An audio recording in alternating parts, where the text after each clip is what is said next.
That makes sense. So I guess if we go into the specific commodities, which ones do you think there will be maybe that the greatest impact of this supply demand gap? Well, I think in Maybe the in the very next near 5 years. term, you're Yeah. starting to see it in the uranium business. Uranium was priced well below the incentive price for current production or new production for a very long time. And the consequence of that is that the market has played catch up.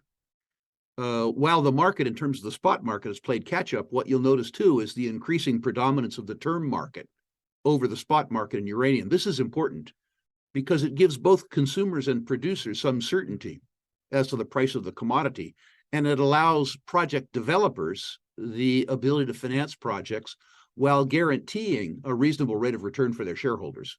So I suspect in the very near term, where you're going to see the move is in the shares of the second tier uranium developers. You've seen the uranium price move already. You've seen the shares of Cameco, the bellwether move. You've seen the uranium ETF, at least the Sprott one, which I follow, up fairly substantially. But I think that boom has room to continue.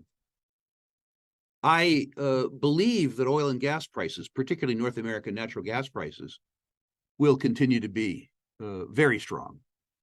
Interest in the sector has been weak because the big thinkers in the world, the Bidens, the Trudeaus, the Merkels, that noted energy physicist Greta Thunberg, all of those people have suggested that the oil industry will be out of business in 2030 or 2035.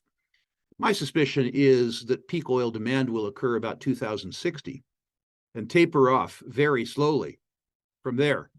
This isn't a point of view that you hear repeated an awful lot, but I'll leave an interesting statistic with you and your listeners.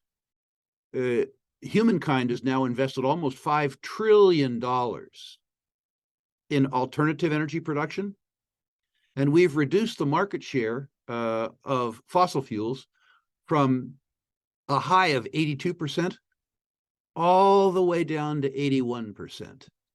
A $5 trillion investment has reduced the market share of conventional fossil fuels by 1% over 40 years. Meanwhile, there are 1 billion people on the planet who have no access to primary electricity. There are 2 billion people for whom energy and electricity are either intermittent or unaffordable. So demand for all forms of energy will continue strong, not for my lifetime, but rather for your lifetime.